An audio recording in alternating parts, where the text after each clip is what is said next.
Hi, I'm Sion Jones, the owner of Sion Fitness and the host of the FIT Table Talk.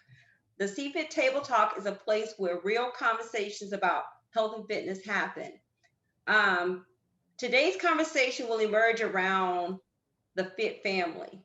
I've invited my kids, Christian and Jessica, also the co-owners of CM Fitness, to this discussion. Hopefully, they can shed some insight and their personal experience of how we live as a fit family in hopes of helping you developing your own fit family.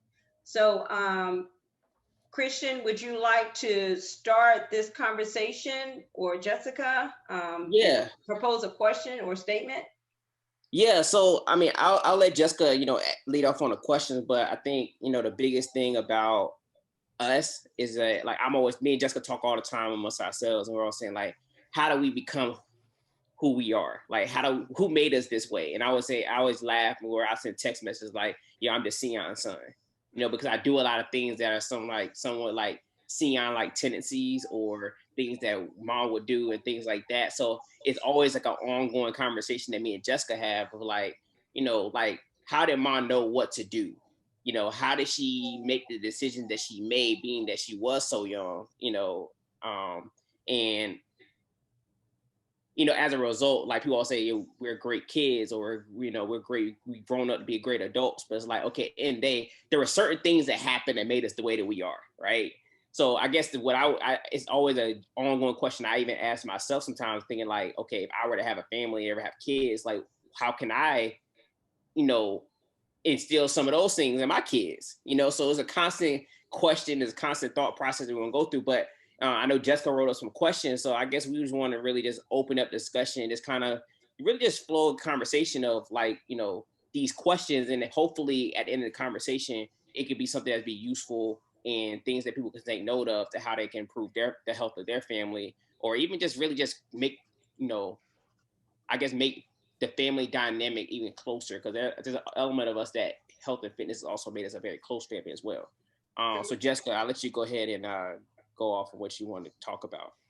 Yeah, those are great conversation starters. And like the premise of how I came up with these questions is that, at this point, newsflash, that me and Christian are 29 years old. So this isn't a fluke, like we've been out of like our mom's house, we've been through college, we're working professionals and all that. So I'm like, we're still kind of the same. So like, how do we get to this point? Mhm. So I mean, one of the first questions that I have is just what do you guys think is the key to our success as a so-called fit family? Um, well, just to break it down a little bit, break it down, I would say that the thing about being fit, it's not a gym, rigid, do the exercise, check it off the list kind of concept. It's like, I think we all are very open minded to exercise and trying different things, just more so the activity of it.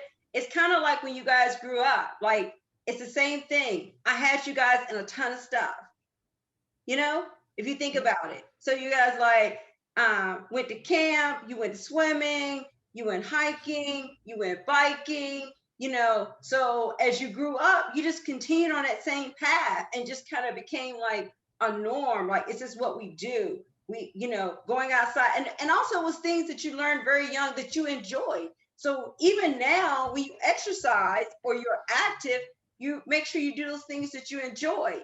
Um, Mhm. the second thing would be kind of like, we talk about diet, I think is a very key, um, its key piece is you guys learned at a very age, like what foods were and what they did and why they're important, foods that made your body happy, and foods that made your body sad, because that was one of the things that I used to put in place when you guys are really young. And it's like, well, we want the foods that make you happy. So, so um, I don't remember that, but okay. yeah, but you kind of remember, like, yeah, and I used to tell the daycare kids that as well about, you know, happy foods and sad foods. I mean, they really didn't understand, but as they grew older, they kind of put that concept together.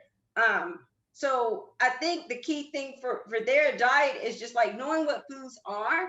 And even when you were younger, talking about eating out, Now you guys are 29. You're just like, oh, I've had too much fast food. Well, I remember saying that when you guys were kids.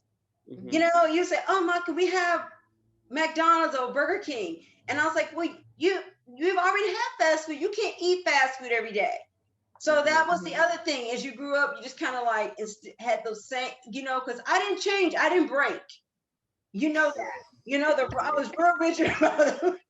Right. So I guess for me, it's like when people always ask me the question, it's always really hard for me to answer as far as like, how do you stay so fit? How do you stay so, healthy? Like, what do you do? Blah, blah, blah. Like, for instance, like my problem is actually the opposite of most people. Like when I don't work out, I lose a lot of weight. But when I work out, I gain a lot of weight. So a lot of times I have a lot of struggle of like weight gain and weight than necessarily weight loss. But also what I also know about my body is that the more I work out, the hungrier I am more often. So therefore I eat more. So it's kind of like a it's a direct correlation to my eating habits, a direct correlation to my activity level. But when I say it's hard to explain, and even like listening to you, it's really like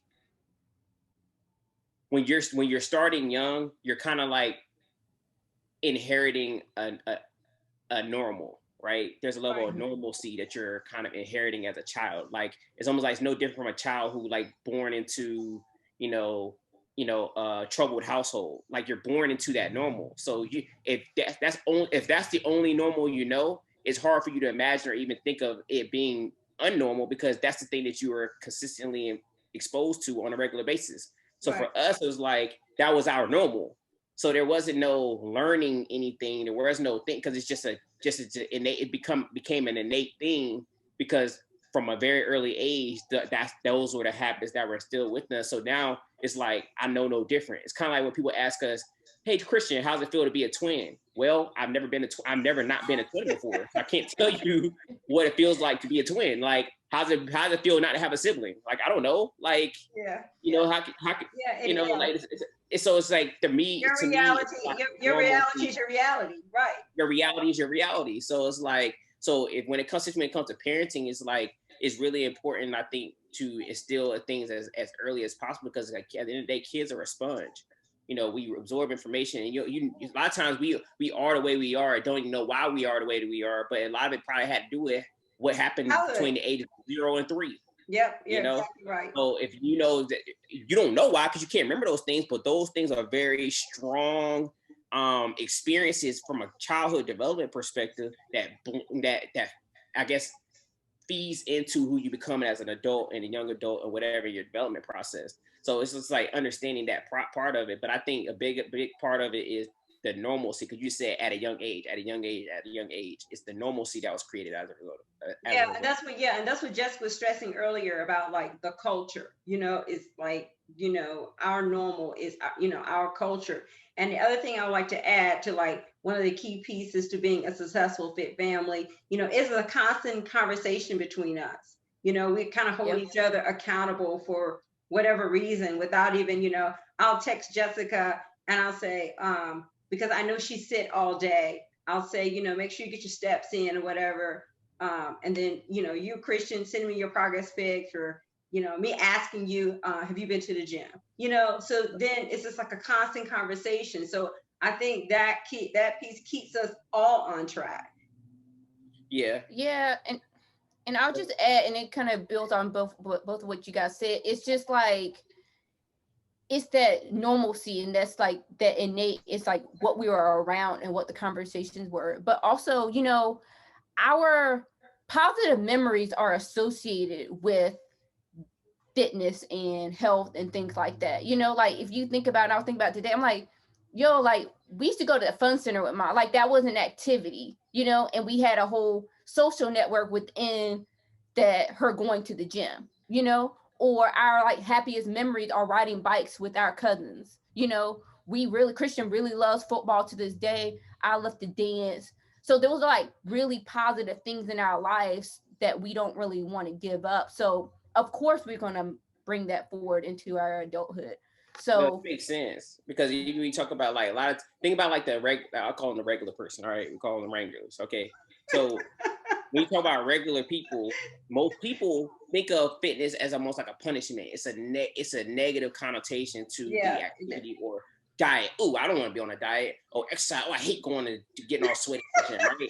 So it's a negative association with everything associated with being healthy. You know, so like you just said, Jessica, like that's actually a very good point of like, do you have a positive or a negative association with the activities that are necessary to become healthy, whether it's eating right or, you know, going to the gym or even just working out. I don't even like saying going to the gym, but just working out and being active, you know? And I think that's true. Like a lot of when we were coming up, and I think unfortunately it's tougher now as a parent, you know, in the light of how you know, how society is put together, especially when it comes to social media and those sorts of things and video games, and kids are less likely to go ride bikes. Kids are less likely to go play outside. Kids are less likely to like have a corral of all the neighborhood kids running around actually, you know, playing different things. Well, right. But that whole social media.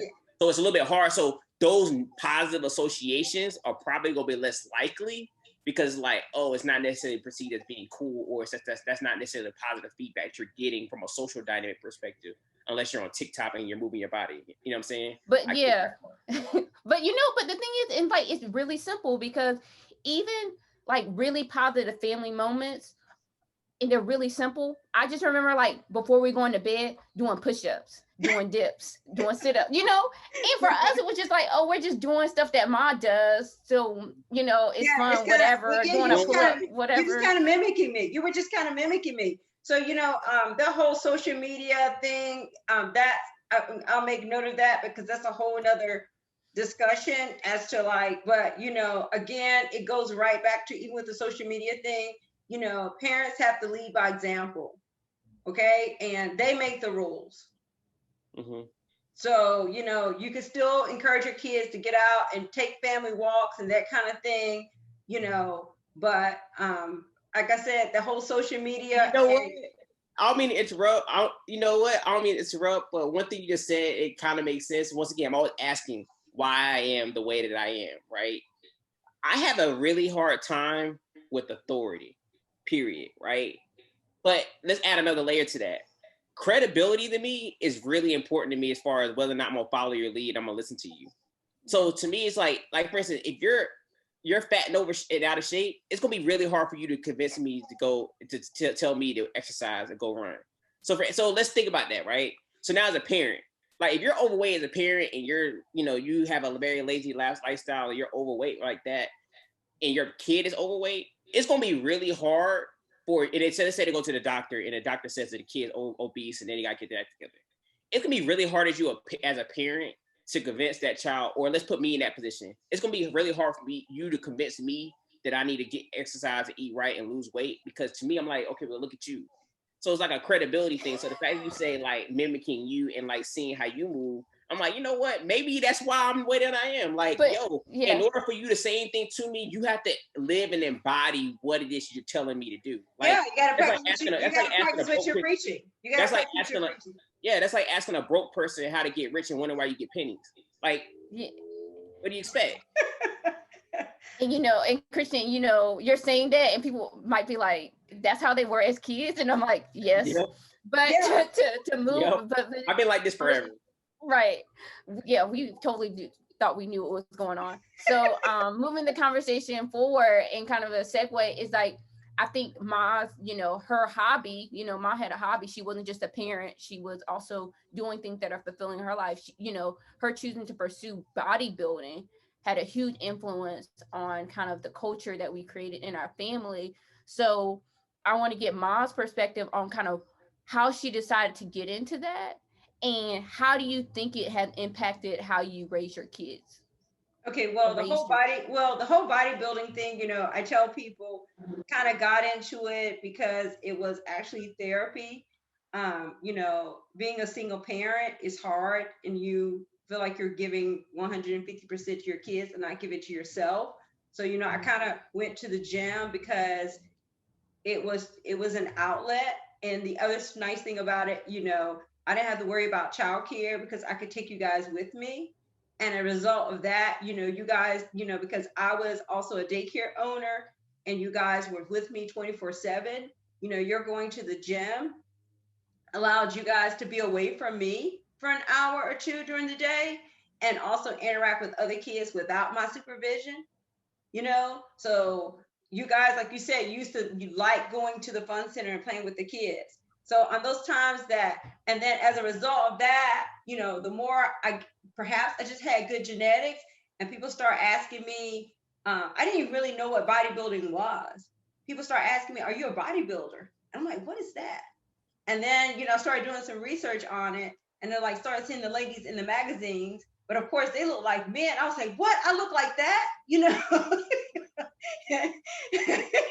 So kind of like had some interest in it. And then people started explaining to me like those women on the books or in the books are on drugs. You don't look like that, but that's what bodybuilding is. But hey, this is the natural side. So that's kind of how I got involved into natural bodybuilding. But initially it started as like something for me, getting out of the house, as a kid, I was always active, creating a situation where it didn't stress me out because I could take you guys with me and I didn't have to like find daycare. And I always tell people they think, oh, she's more concerned about her body. But actually it all started out because I was more concerned about my mind. Okay. So my physique is a byproduct of my therapy, Okay. So how you guys impacted you guys probably is like, being consistent, because I was going 3, 4, 5 times a week, you guys witnessed me changing my diet. There were certain things I didn't eat. And I, even as young kids, I would explain to you guys why I can't eat that, Mm-hmm. So that's kind of, how I moved. That's why I kind of moved into bodybuilding. And I'm pretty sure like you guys seeing all that structure, of course you realize at a young age, I don't want to do that because that's too hard. That's too hard. I don't want to do that. But, it was all very therapeutic. And I tell any single parent, if you have kids, you need to find something for yourself.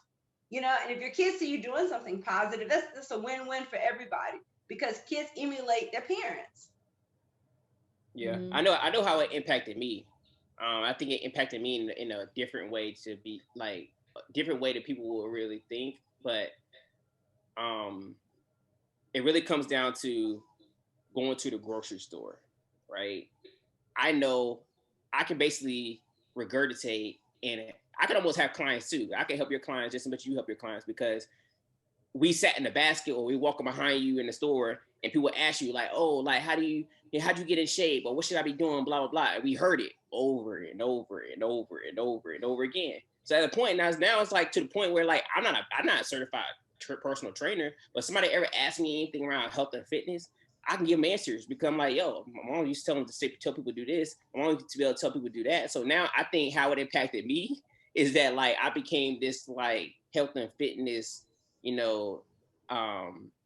encyclopedia in a sense. And it's not just necessarily about understanding the complex stuff. It's about understanding the basics. So because I understand the basics, it's just like, it's almost like once you know, it's hard to not know. So it's like, all right, well, if I know these things, like, all right, I know this thing is unhealthy or whatever. It's like, it's hard for you to kind of go too far down that road, you know? So I think how it impacted us, it just kind of it just gave us a lot of intuitive knowledge about health and fitness rather than it being information that we got to pull and try to memorize. Right. It's weird, but yeah, grocery store runs, got it. Yeah, and I remember like going to Walmart and like I could see it in people's eyes that they wanted to speak to ask mom. Like I'm like they're gonna okay, like these people are about to ask her a question like how much you bench, like how do I look like you? Like I could see it. Like I entered like mom be walking in the store like oblivious. Now she's like what's going on? We look like, around like yep, they about to ask questions. They gonna ask it. or they want to, or they not, and they don't ask. Right, and it's funny because you're right. It's like a kind of in like a walking encyclopedia, and you're like, I just absorbed this information. I didn't really like try. And I remember like in elementary school, like in the library, arguing with somebody about does fat turn into muscle? And I was like, no. And they were like, Jessica, I'm like, I definitely know that's not true. And I came home, I'm like, Ma, like, right? And she was like, yeah, Jessica, like, fat does not turn into muscle. Like, that's just not Yeah, it's physiological. like Like, it's they not just possible. I've heard that, I've had that debate with people before too. It's like fat turns to muscle. I'm like, no, it's because the way they explain it is like fat literally you get fat, and then once you get fat, you can turn it into muscle. It doesn't work that way. I'm like, what? It's two different compositions. It's two different Right. tissues. So I Yeah. remember just having those conversations with people, but like, no, I'll argue with you on this. Like, I know I'm right. Um, but yeah. So kind of like then the next question is just what what were the values that you wanted to instill in us, Ma? Like what, seeing us, like, you couldn't have, maybe you could have, or maybe you didn't predict who we are going to be at 29, but what did you want to instill in us as adults? Okay, well, I mean, real talk. I mean, I did not want my kids to be overweight. Okay. I mean, I'm just gonna be honest. I didn't want my kids to Yeah. be overweight, but I didn't want to do it in a way that, was like kind of authoritative, like, because then if you trying to make kids do something, they won't do it. But I tried to make it fun. Okay, so you're being in dance and Christian paint, football. I knew that there's no reason why kids should be overweight, because number one, they're growing, and number two, they like to play. So let them play. So that was, you guys know, there was not a big restriction on food. Like, you may think as kids you guys did eat cookies and popsicles and stuff like that, and you did, but also make sure that you guys were active. And it was the activity level as a kid that kept the weight off of you guys. Mm-hmm. Okay, so one thing I want you guys instill, you guys, you need exercise. It's important to play as a kid. It's important to do sports. And it's important to eat, but have portion control. You can have those things, but don't overindulge. Because I never told you guys you couldn't have something as far as food. So I think it's more so exercise, and have, as far as health and fitness, exercise, and just maintain a healthy diet. You guys didn't really resist vegetables at a young age. I basically kind of gave you guys what you liked. But when people tell me their kids don't eat vegetables, I'm like, I mean, but you go to but you're taking to McDonald's. I mean, how does that happen? Do they drive themselves to McDonald's? I mean, how did they get there? You got to stand your ground. As our friends say, you ruin your house, you burn it down. I mean, you gotta stick to it. Yeah, I feel like, Ma was definitely, she wasn't authoritative, but she had like very clear foundation rules of what is going to happen. Like, like people say like their kids don't eat vegetables. And I was kind of laughing because I was like, there were vegetables that I didn't like, right? Right. But you will be like, okay, Jessica, like, for example, I didn't really like broccoli as a kid. And you're like, but you have to eat this much. I'm like, okay, like I really couldn't get out of that, or also you let us learn by doing. So for example, I think the famous example is Kid Cuisine. We really wanted it. The commercials were very enticing. Like, we're like, we want it. And you're like, oh, no, you finally let us have it. And we were like severely disappointed. So like, okay, we're not eating that. Also, there's something that has not come up in this conversation yet, is you made our lunches from kindergarten through 12th grade. We did not eat school lunches, and you wanted to have control over kind of what we were eating. And you also made a priority that, that my kids have things that they like, and I think are good for them. So you would bring us lunch, you would pack it, So I think people have to, I think that point can't be missed, is that like the food thing was that important to you that you made our lunches or made sure we had food for every single grade for all of our school age years. to the point where I refused to eat school lunch. Like for the few times that didn't come through for us, and they're like, "Oh, Jessica, we'll buy you the meal," and I'm like, "Okay, I'm good. I'll starve." Are you when I get home? I'll eat when I get home, exactly. So, and even and that even extends to us going to other people's houses. Like you've even sent us food to our grandma's house. Yeah. And she's like, "Why are you sending them food? Like, I have food." And she's like, "Well, I know what they like, and this is, literally sending for them, and groceries. Right. So.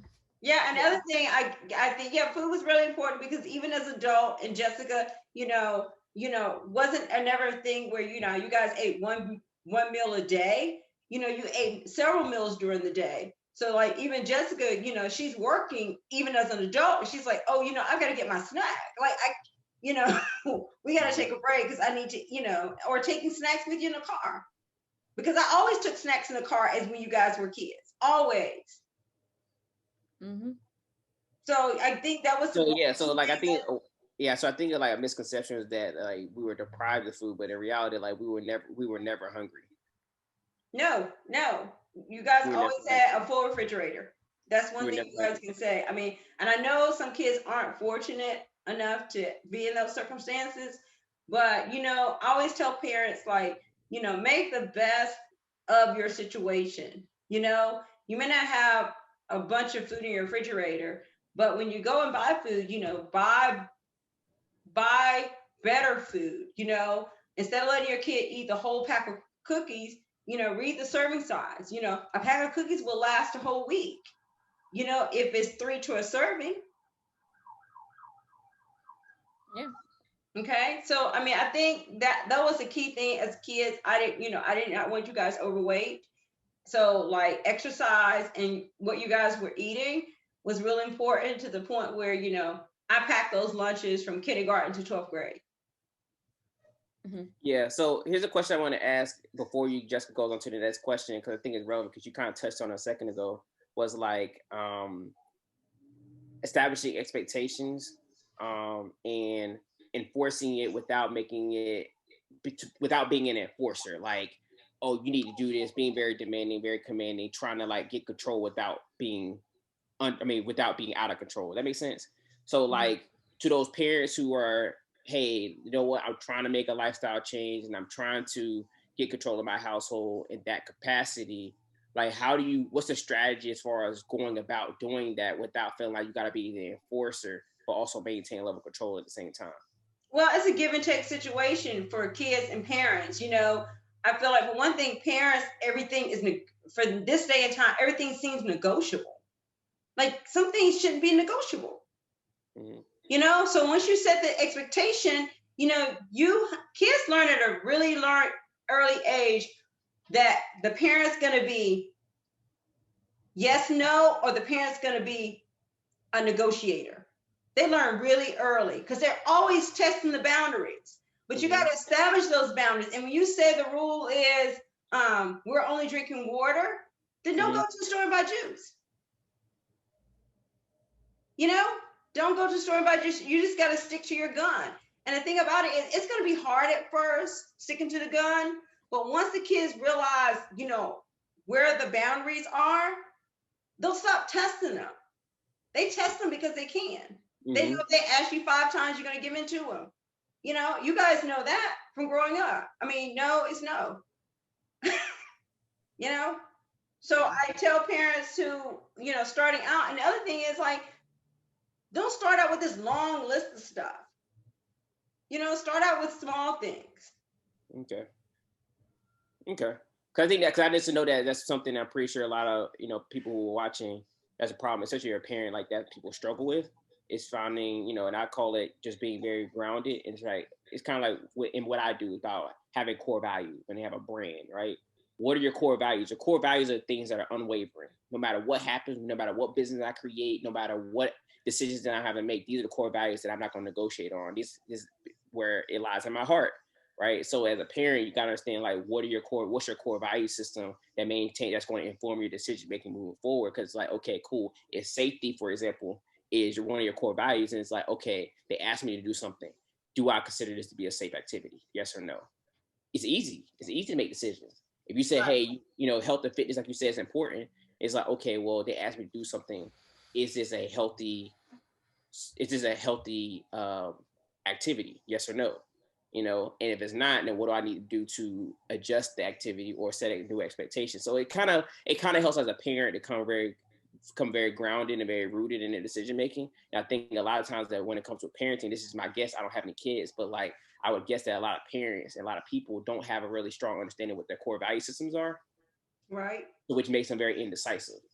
They're guessing all the time. They're like, I don't know what to do. I don't know. Mom, can I eat these Doritos? I guess. You know what I'm saying? But like, no, like if you understand your core value system and what you're all about as a parent and what you want their kid to become and what you think are important elements for them to become that, then your decision making is easy. It's like, all right, cool. Well, it's kind of like, when I'm using a branding example, they said we are the low cost airline, Southwest Airlines. So it's my ask you, I think we should offer free water on the planes. Well, how does that help us achieve our mission of becoming to maintain our identity as the low cost airline? It doesn't. So therefore it's a no. You know what I'm saying? So as a parent, the same way, like, if with you, I think you had with you, Mom, I guess call it outside looking in. I think you had a very strong core value system, and because you had a very strong core value system, expectations were very, very clear for us. So because that's the thing, you have to be very clear. It helps us navigate life better. Right, but the other thing I think parents don't do, and they need to communicate with their kid, especially this day and time with the whole social media, smartphone. Like you got to ask your kid to put down the phone, and you need them to listen to what you're saying.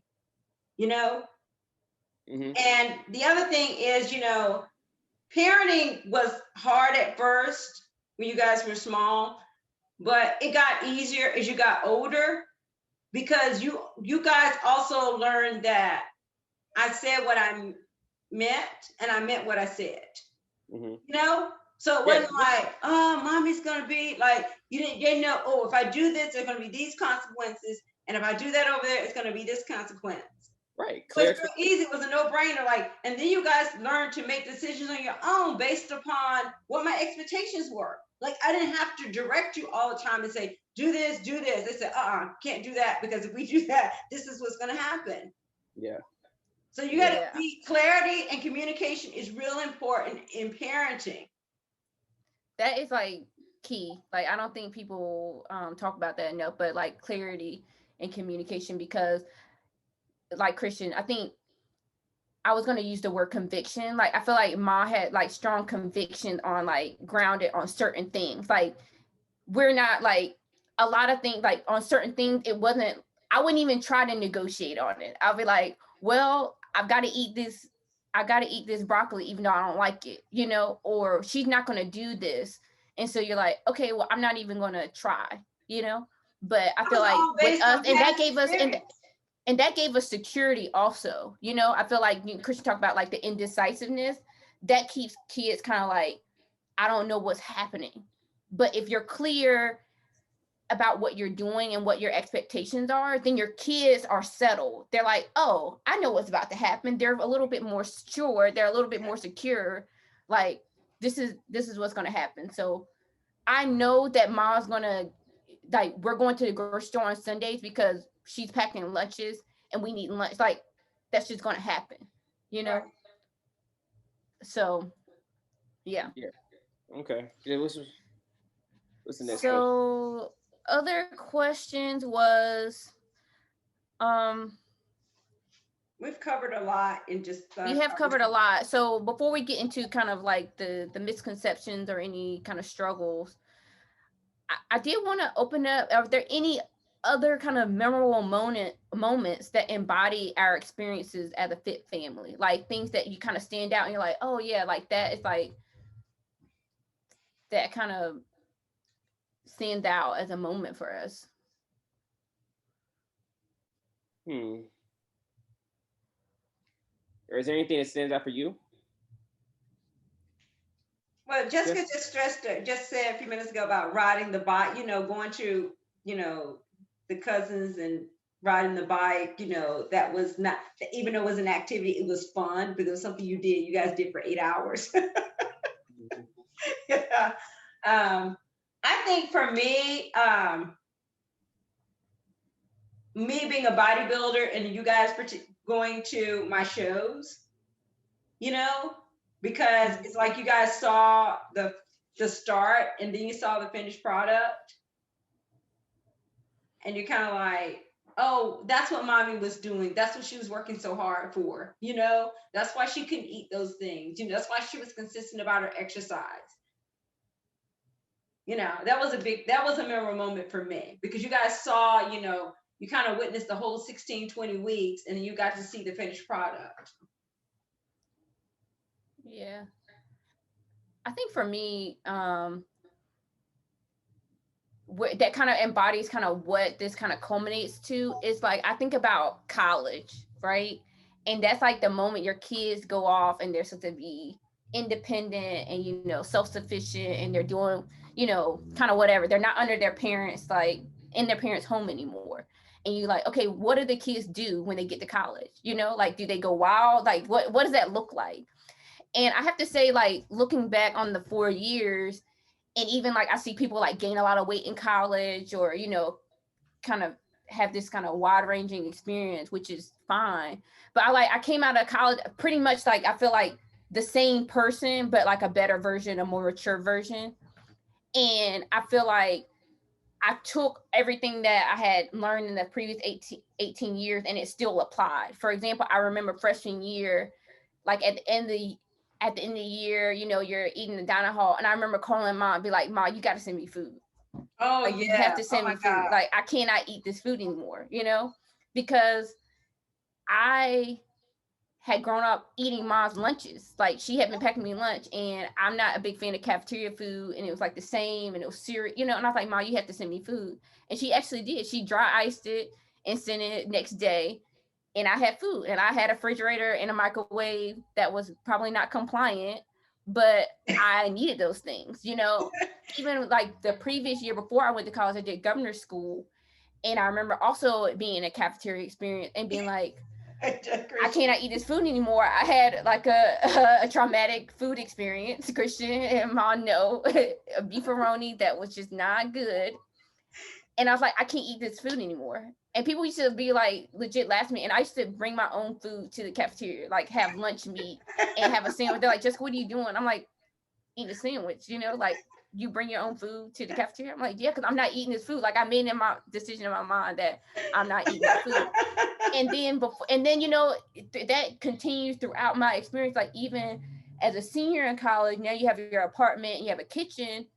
And I'm like a person that was like going to the grocery store on weekends and buying, like, having like a $70 grocery bill with food and cooking food at my house, like in my apartment, because I'm like, okay, I need to have some things that, you know. And even freshman year, I was known the person that had snacks under their bed, like had everything.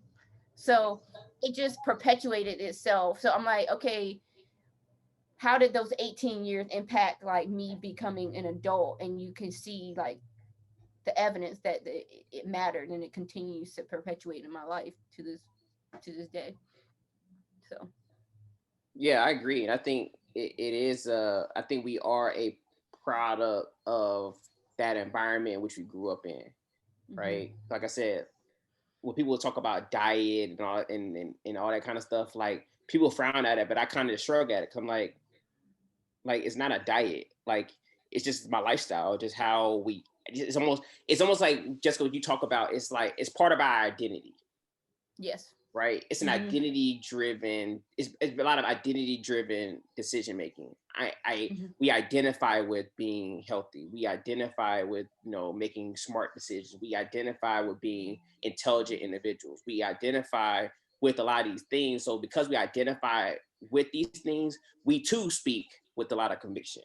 You know what I'm saying? Mm-hmm. Like, there's an identity associated with who we became, as far as being always known as being the smart ones, you know, the healthy ones, you know, or the twins, whatever it is. But it's a very much of identity driven lifestyle. And I think, as I'm listening, even listening to Mom, it makes sense. Like, when we were young, once again, she instilled those things into us very, very young.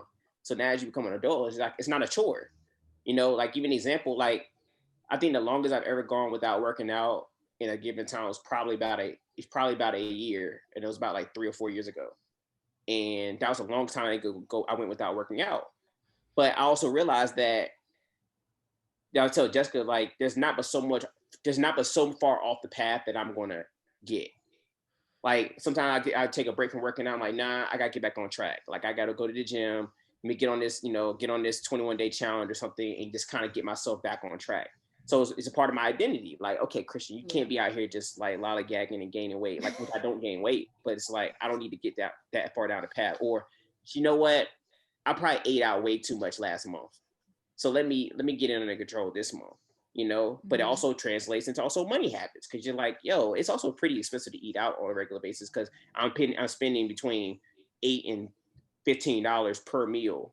Right. That don't adds up. But I can go to the grocery store and spend that. I can go to the grocery store and spend that much money and have 4 or 5 meals. What's my problem? You know what I'm saying? So you talking about like adult habits as far as development and just being smart about money. It also translates. But I think a lot of it has to do with it being identity based. So once again, when people get pushback, was like, well, I'm not you, or I don't want to be this. I don't want to do this, right? It's about it's almost like how they identify themselves. You know what I'm saying? I don't want to be known as. I don't see myself as. That's not their identity.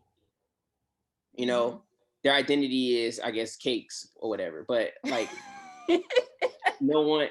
It's like I'm not that. I'm above that. For us, it's like we're the same way. We're no different. We're like, yo, like I'm not gonna gain weight. I'm not gonna be overweight. Like I'm not gonna be overweight. I'm not gonna be with nobody overweight.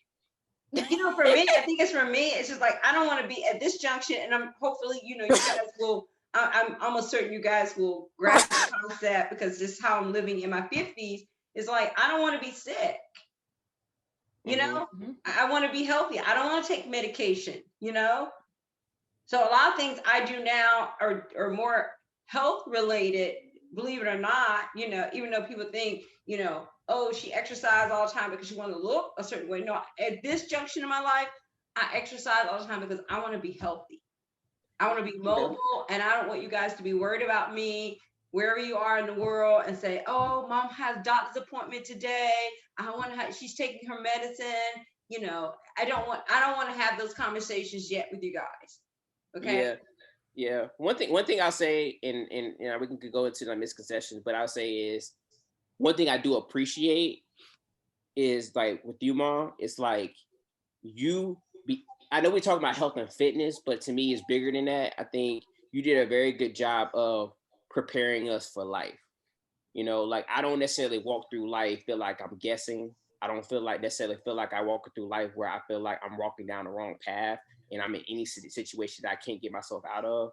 I never feel like I'm in a situation as a man that I get into a relationship feeling like I can't handle my responsibilities as a man. You know what I'm saying? As far as the development process and being a good husband or boyfriend, or even raising a child, even like giving an example like how Jill has a kid, right? But like, because of a lot of things that you've done for me and the things that I know, like it helped me as far as giving her clear instructions and, supporting Jill in what she's doing as a parent, you know what I'm saying? So it's like, okay. And like, for example, one thing that I will say that like, just from that experience alone is structure, because when you have a lot of structure, it gives, it organizes your chaos. Life in itself is a chaotic space. Everyone can agree to that. Life happens. You wake up one day, you stomp your toe. It's a chaotic day. But at the end of the day, control what you can control. And I feel like I can control my diet. I can control how often I work out. Yep. To me, those are things that are controllable.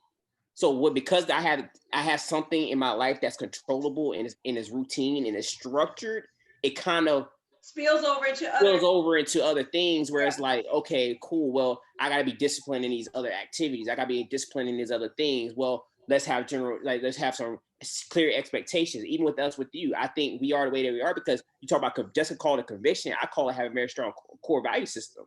I know what I'm about, and these are the things. This is what I want my kids to become, and these are the core values I think they need to align to for them to become that. So because of that, I too have very strong core value systems. You know what I'm saying? So because of that, for me, it's like big part of it is effort. You know, give me effort. Like I'm not going to get mad at you for trying, but I will get mad if you just if you give me some bullshit and you're like, yo, I don't care. You don't care. Why don't you care? You know what I'm saying? Because nobody's going to care about you more than you care about you. So for me, that's a very strong core system, value system for me. You know, I don't know. I wouldn't say that was something I was one for you, but to me, that became a byproduct of how you raise us. So what I'll say is I appreciate your efforts as a parent do not go unnoticed, because people are feeling the effects of your efforts through us.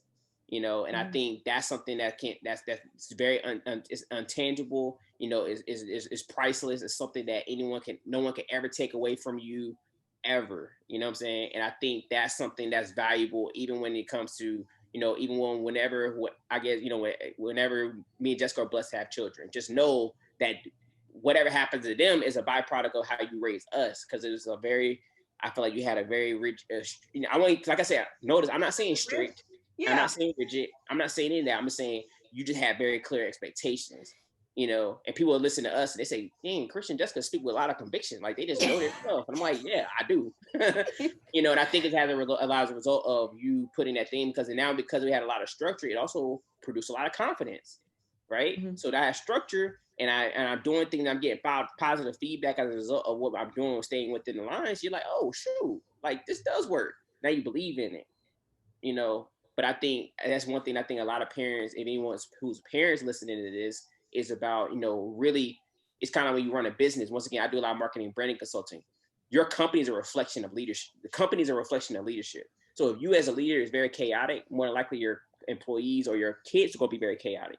So if you're having problems with your family, start on the inside and work your way out. Like, okay, how do I get myself organized? How do I get myself healthy? How do I do these things? And as a result, now you're going to be able to better inform and move everybody and lead by example, which is where we started this conversation. Lead by example. Yeah, and I think I think the whole health and fitness, I mean, that's definitely because it was structured there with my bodybuilding career. Like everything had a time slot because I knew what I had to do. So me having structure there, it just kind of spilled, like you said, it just spills over to other aspects of your life. Because with bodybuilding, if you consistently do A, B, C, and D, these are the results. So when it comes to raising kids, for me, it's like if I stick to the plan, do A, B, C, and D, these are going to be the results. Yeah, and one thing I add with that, Ma, is like one of our favorite quotes is like, you could fake a lot of things, but you cannot fake fitness, right? You're right. So like when it comes to your body, like your body is your resume. Like to me, and this is just me, and whoever listening, get offended, whatever. If you're overweight, to me, that non-verbally communicates laziness, sedentary. It communicates there's not a lot of routine in what you do, right? Well, so for me, this is not to cut you off, but for me, it also represents not a lot of discipline. Yeah. You're kind of, you know, not so much as being lazy, but you don't have any discipline. Like you know, there's not a lot of willpower, you know? Right. So because of that, it's like, so when I think about other things, it's like, you know, it's kind of like the North Carolina State motto. It's like to be rather than to seem. So like I could seem rich, I could seem like a lot of things, but like end of the day, I know that my actions on a day-to-day basis is going to permeate into my physical reality. So if I'm undisciplined with my money, or if I'm undisciplined with my fitness, and I'm undisciplined with my eating, if I'm undisciplined in anything, I know it's going to reflect out physically. It is. You get what I'm saying? So it's like, I can't fake it, but at the end of the day, I know like fitness is a good representation of that. It's like, I know if like, for instance, with your clients all the time, you're like, they're not getting results. And they're like, I'm doing what you're telling me to do. It's no way that you can be doing what I'm asking you to do and it not work when everybody else who did it saw results. Yep. You know what I'm saying? Yep. So it's just like, it's just about so when I think about that, I think about it in all things. At the end of the day, it comes down to this. How you do one thing is how you do all things. So if you're very unorganized in this, you're probably unorganized in all the other stuff. True. You know, if your room's unorganized, I can only imagine what your car look like. Yep. You know, so it's just like, let's get, you know, come up with become routine, get a routine and become disciplined. I think your body is a representation of how disciplined you are when it comes to taking care of yourself. Yeah, and and one thing I don't want people to realize is too is like even with you think that, oh, it's too late. It's never too late. So even if like tomorrow you listen to this and tomorrow you say I'm going to change. Well, changing is just like applying again. Small changes yield big results. Start with the small things. Mm-hmm. Oh, I'm gonna start cooking. I'm gonna start preparing a healthier dinner. Then start there. Don't worry about the other meals. Just start there. Build from there. Mm-hmm. It's hard to revamp a whole program overnight. It has to be a gradual thing so that everybody has to get acclimated. As a trainer, what I'm finding to happen is that, here I am trying to help one person, but you guys know my onboarding process, I'm asking about everybody you interact with. And, I found like, family fitness, I mean, there's a great need for it, or fit family fitness program, there's a great need for it, because it's really hard for me as a trainer to help one person, unless I help everybody in the family, especially if there's 2 and 3 people in the family. Like, it's really hard. Yeah, it is hard because, like, okay, I'm trying to lose weight, but over there, but husband over here is cooking fried chicken. How they Right. gonna help me out? Yeah, that's You know what not I'm saying? helping Like it. That's actually making it hard. that's a next level. Like, that's next level discipline. It's like that's like taking an alcoholic to the bar. Yep. If an alcoholic go to the bar, that's next level discipline. You know what I'm saying? Yeah. That's like taking a crackhead to a crack house. Like, that's next level discipline. They can walk in there and be in that environment and not give in.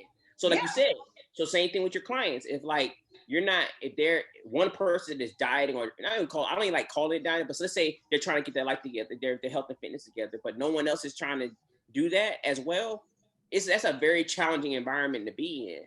And like you said, it just reduces the probability. Not saying it's impossible, but it does create a very challenging environment for them. So you're right. I think it's got to be a collective effort, especially if you want to increase the odds of success. Yeah. So that's where I am with Sion Fitness, and that's why I thought, this discussion will help some people, because I mean, that's a piece that I struggle with. One person wanted to get their health and fitness together, and there's just 3 other people back at the crib just chilling, not caring. Yeah. And it's really hard. In some families, not saying all, but some families always got that one person talking shit too. Like, oh, you over there trying to get your weight together, huh? Yeah, shut up. That's not gonna help. You know what I'm saying? Matter of fact, divorce him. But anyway, but I know that's real. But Jessica, so before we conclude here, because we're nearing the end here, but like I know you wanted to ask about misconceptions. Yeah, and before we get in, I just want to say that that's the reason for having this conversation, and I think what we're seeing here in this conversation is how our families or our social networks reinforce our identity, right? And what we're trying to be. And so within our own family, we have reinforced each other's identity around fitness and health, and you can see the byproduct of that. But like Christian said, we're not perfect. We're not like just eating like healthy food, chicken, broccoli, rice, even though we do like to eat that kind of stuff. Want to get into, want to break down. That's my I didn't want people to leave this conversation thinking, oh, well, they just do like, they're just perfect. They work out all the time. They drink a gallon of water a day and things like that. So I want to see kind of what are the biggest misconceptions about kind of our lifestyle and our, like what we do. Well, let's, we all can just kind of name one. For me, since food is a big deal, the misconception is that we always eat clean, and I don't eat, I don't have any cheat meals and that kind of thing. And, people walk up to me and says, you probably eat healthy all the time. No, I don't. That is a misconception. I cook out, minus all the toppings on the burger. I normally just do my burger with mustard and pickles only. The 2 sides and normally a water. I like pizza. I eat Chick-fil-A, but I think for me is just controlling how many fast food meals I have during the week. But I do. I eat fast food just like everybody else. Yeah. What's yours, Jesse? Christian? Mine is that maybe that I've always like going to gym. Like this was always going to be for me. I remember like coming out of high school, I guess, like, you know, late teen, early adulthood, I guess. I was like, I'm not going to. People like, Jessica, are you going to do that? Like, I'm like, I'm not going to the gym. Like, no. Like, I'm just going to do what I do, you know?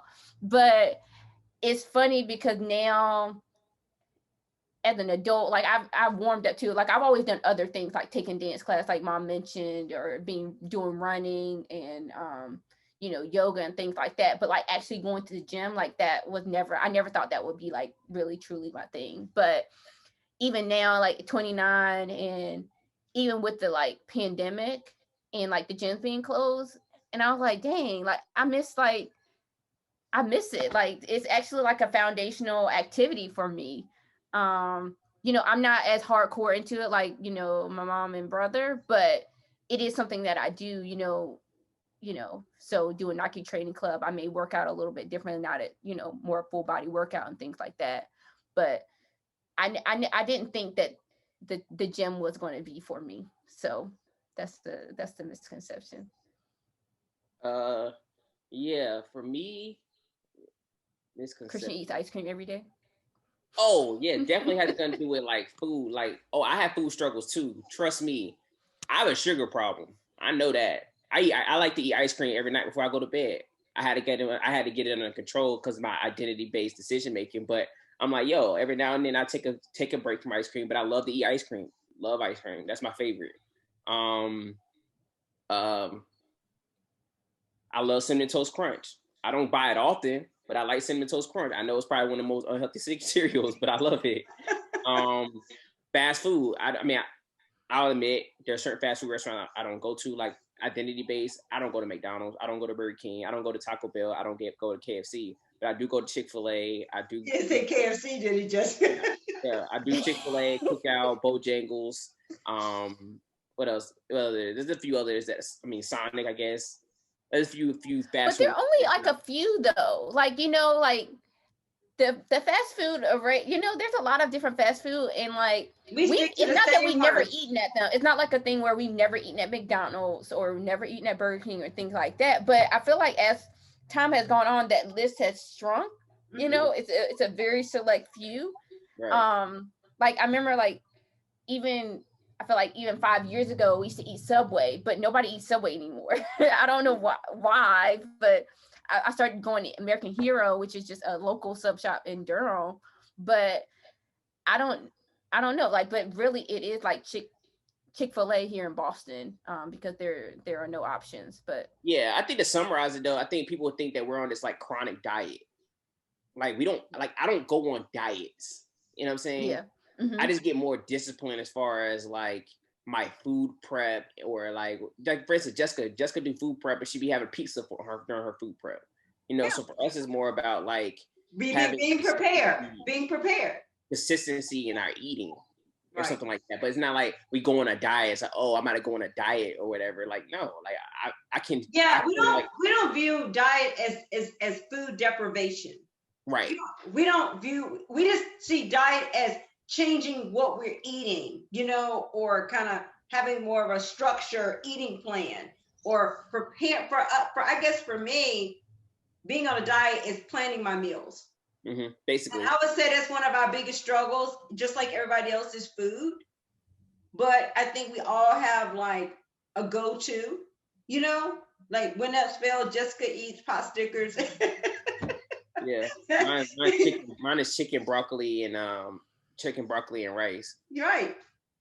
You know, but I think a lot of it too, just kind of like give us a kind of a summary, or kind of help people out a little bit. It's like sometimes people get so caught up in the complex thing, thinking that the more complicated it is, the better results you're going to get. I think it has more to do with understanding the basics. And once you understand the basics, it kind of makes your decision making a lot more. It makes your decision making a lot easier. So for us, it's like basic: have a carb, a protein, and a vegetable during your meal. Like I'm not measuring my food out. You know, I'm not counting my macros and my micros and all that kind of stuff that people think when it comes to dieting. But I know generally what types of foods I need to be eating to get the necessary nutrients during a given meal. You know what I'm saying? So if you understand the basics about, okay, what do you about understanding what protein does, understanding what carbohydrates does, and understand what a vegetable does as far as fiber and minerals and what you need for your body. Once you have those basics under control, it's very easy for you to put a meal together. Yeah. Like, for instance, understand what carbs are. Like, somebody have a meal and like, damn, that's all carbs. Like, you know what I'm saying? And then you understand what carbs does for you, what your carbs are for you, what carbs are for when it comes to your body. You're like, you're setting yourself a failure. So when people talk about like low carb diet, it's because that the low carb diet came about because carbs is easy to access. Yeah, it is. People overconsume carbs, so that's why they had to create a marketing plan to reduce carb intake, because that was a problem that people were having.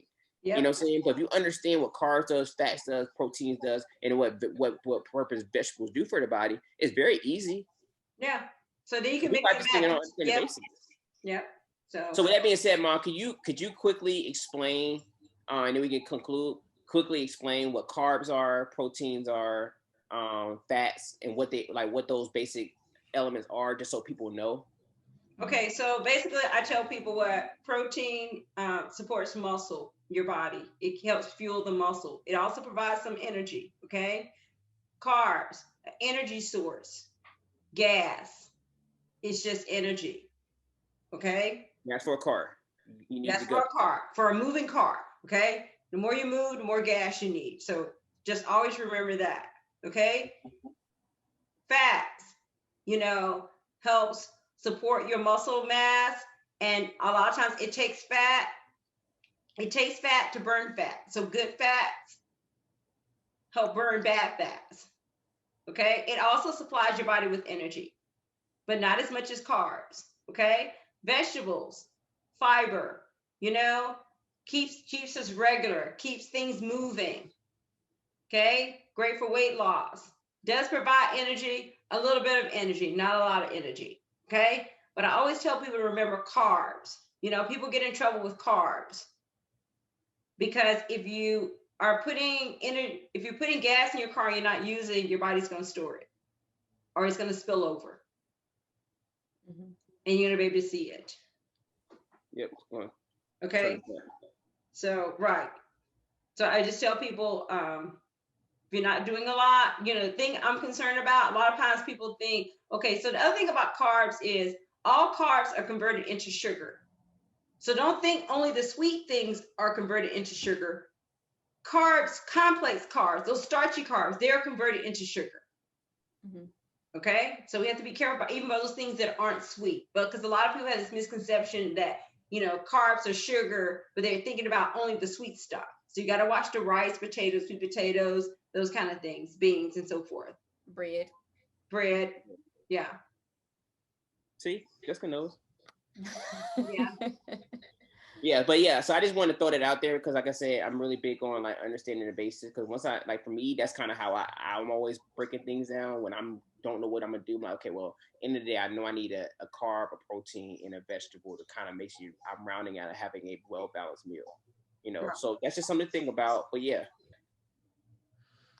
So we've kind of come to an hour, and so I think it's been a great conversation. So I wasn't taking any notes, but is there any major takeaways that you guys want to summarize for people listening to this conversation? Well, for me, I just want to reiterate for those parents who, for me, as being a parent, again, you want to do those things to help save your kids. Sometimes it's not about giving your kids what they want materialistically, but you want to set them up for a healthy, fit life, So just remember that all those things that you do for your kids when they're young is going to help them in their adulthood, and health is wealth. So if you want to give your kids something special, give them a healthy start. Mm-hmm. And the best way to do that is, you need to actively be involved. You need to get up and do it because kids, kids do as you do, not as you say. Mm-hmm. So for me, that's one of the things I really want to just keep. I'm going to continue to reiterate, and probably more videos, is that, parents, you got to save your kid's life. Mm-hmm. Okay. Yeah, and that's a whole nother conversation. But I think we talking about saving your kids' life. I think there's a misconception of saving your kids' life and protecting them. But that's a whole other thing about like being overprotective and not preparing them for life. Blah blah. We can take that to another day. But I think, Mom, I think you hit everything. I think we talked about a lot of different things. And hopefully it's useful for people that could take bits and pieces that where they think it applies to their life to kind of improve it. But like when it comes to a lot of this, like you said, Mom, before, I used to call it start small, think big, scale fast, but start small. Don't feel like you gotta attack the mountain, attack the steps. Right. So if you go step one, if it's just drinking more water, let it be drinking more water. If you don't eat breakfast, you start eating. Say, hey, I'm gonna start by eating breakfast. If it's saying, hey, I'm gonna stop eating fast food, and I'm only gonna eat fast food on Friday and Saturdays, let it be that. But whatever it is, figure out that thing is gonna create some structure to your lifestyle, structure to your diet, structure to your activity level, and really structure to your life. What time you wake up in the morning? Wake up on a decent hour. I know most of us are working from home and other things. Create a routine. What time you get up in the morning and what time you going to bed. It all comes down to discipline. Yeah. It all comes down to discipline. What is your routine? Create a clear routine for yourself. Because once you do that, everything kind of pretty much falls into play. And I feel like that applies to my life as well. I fall off too. I'm like, dang, I'm getting up later and later. I need to get my act together. Yeah. So yeah, but overall, thanks everybody for listening. Like I said, hopefully it was useful information. We're going to have a lot more of these because we feel like we have a lot of information that we can share with the world. We have a lot of these private conversations amongst ourselves all the time. We do all the time. Like we so for us, like, how do we about when we're together? Right. So for us, it's about how do we make the invisible visible, and this is our way of giving back and giving you guys access to the conversation that we have, and that's all we got for today. Yeah. So Jessica, anything you want to add or? No, I think just, the theme was fit family, and the biggest takeaway in the idea of like starting small, the smallest idea for us is identifying as a fit family. And from there, everything proliferates, like, it's just like that strong foundation, like, okay, what's a fit family? And then what does that mean to us? And then for everything else, happens by itself. So, yeah, but I think it was a great conversation. We having many more. We can talk about parenting. We can talk about, young adulthood. We can talk about all kinds of things, but, looking forward to many more conversations. Yeah. Thanks, guys. Okay. All right. Thank you. And we'll see you next time.